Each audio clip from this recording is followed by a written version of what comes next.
Hey guys, welcome to Hollywood Mechanic, and today we're going to be breaking down the costs of driving simulators from the cheapest option up to the absolutely ridiculous.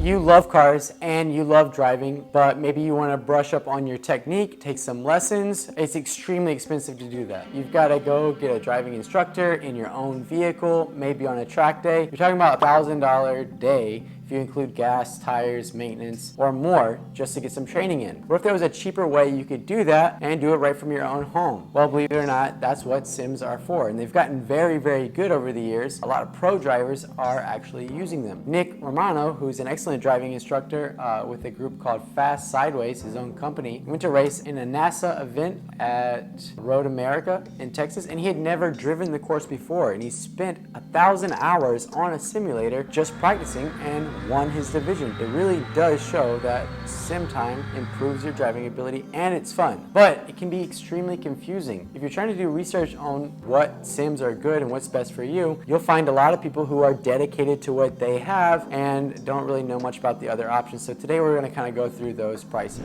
Your first most basic option, if you're not sure you want to get into simming, is obviously a PlayStation 4 or an Xbox. Probably already have one, but if not, you can get an older one used for $200 and download a game like Assetto Corsa, Project Cars, or Gran Turismo for like 30 to 50 bucks. Now you have the game and the console. As far as like hooking up a steering wheel to it, the cheapest option is like the Thrustmaster Logitech steering wheel and pedals. You can get a used one for probably 100 bucks. New, I think it's like 250, something like that. This is a great entry-level way to get in. It'll let you know if you like it. It'll give you some kind of feel for force feedback or what the steering wheel puts back into you to simulate the road feel, although it's going to be very weak. So this is something great for like if you have a child that you want to get started, or if you want to just test the waters. But you will not have really a good feel. You're going to have to clamp it to a table. It's very cumbersome. It'll come loose. You'll be at an awkward driving position, and you're going to be on a flat screen. With flat screens, it's very difficult to get a judge of your speed. You have no peripheral, but you can do it. And if you learn how to master driving like this, you'll actually be a better driver once you do have peripheral, because you've learned to use your eyes and the pitch of the vehicle and the sound of the tires to know when you're sliding, when you're braking well, and when you're maximizing your traction.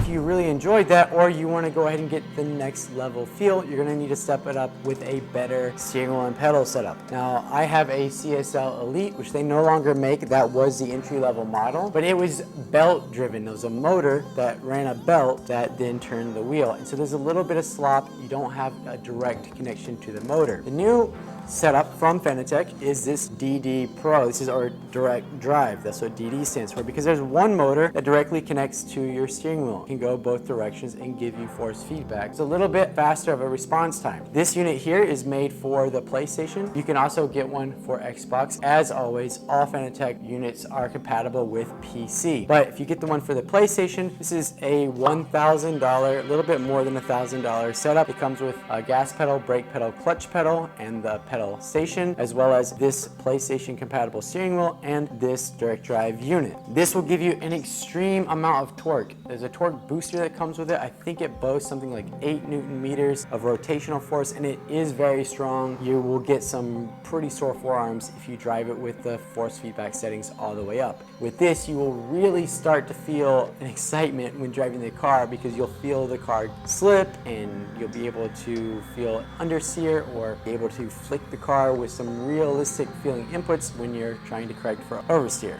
The only problem with this unit is this steering wheel is kind of small and cheap. The paddles are cheap. This will be good for a while, but then the next step is to buy another steering wheel, and Fanatec has a ton of options, all the way from like F1 style wheels that cost $1,000 just the wheel, to Porsche replicas or BMW replicas. You can buy paddle attachments, button attachments. You have to assemble everything, and everything is sold separately, so it can get really expensive. But they do have a deal for about, I think it's 600 bucks. You have a leather steering wheel with paddles and buttons. It's the R300 steering wheel. There's also a direct drive Podium Elite that's $1,800. It comes with the Formula One steering wheel and a different, more powerful direct drive unit. That's another option if you just want to step it up to that. Of course, if you want a shifter, that's going to be another $300. And at this point, you're going to want to feel comfortable in your seats. You're going to have to buy a rig to sit in, and that's going to be upwards of $500 for a decent one. And you don't want to skimp out, because if you get one cheap, driving something with that much torque will cause creaking and moving, and when you're trying to dial in your driving, any kind of play is going to throw that off. A good company is Track Racer. They have a pretty good setup where I build them myself for clients, as you can see here, but these units run $5,000 to $8,000. Are completely customizable with colors and setup, but it can get really expensive when you add the seat, the metal, the paint, the sliders. DM me if you want one of these. They are truly pieces of art. They are set up for surround sound speaker mounts, VR mounts, adjustability in any way that you choose, as well as all wires hidden within the frame with OEM factory style abrasive resistant sheaths on those wires. So it's a pretty cool setup. Okay, so the next cost for you, if you really at this point love the game, but you want to increase the driving experience feel, you're going to want to change your screen. The flat one screen, you have very limited dimensions. So whenever I see someone who doesn't drive on a sim jump on a single screen sim,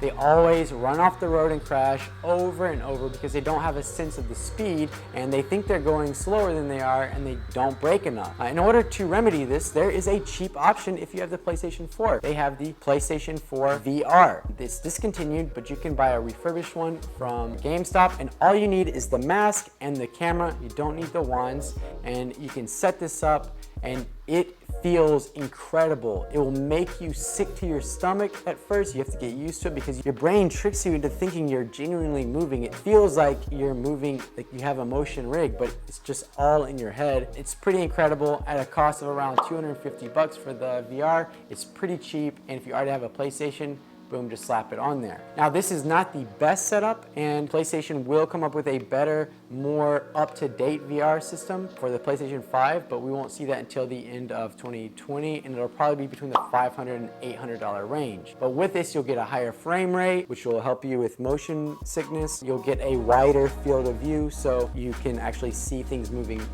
alongside of you. I believe it's supposed to be 110-degree field of view. If you want to have that type of experience now and you don't want to wait for the VR, well, you'll have to go to PC, and we'll get to that in a minute. You see behind me, I have a triple screen setup. Now, why would I do that if I can get a PlayStation VR and have that experience for so cheap? And the reason is driving in VR is exhausting. It will make you sweat. It's really work, and it is constantly battling your body and your mind, tricking whether you're moving or not. Also, like I said, you don't have a full side profile. It's limited to what you can see. With this triple screen monitor set up here, I have a bigger field of view. So when I'm driving, you rarely look at this far edge of the screen, but your peripheral does continue to see items moving by, and that gives you a real sense of speed. And it's not as exhausting. You can also see your hands, so if you have to push buttons on the steering wheel, you don't have to wear this sweaty mask on your face that needs to be adjusted and may fog up and be cleaned. So I love the 3-screen setup, but obviously a lot of costs with that. If you're going to go with 3-screen, you're going to need to buy something like this Track Racer setup that holds the 3 screens. That was about $285, and then you need to assemble it. These screens I got from Best Buy. They're HP Pavilion with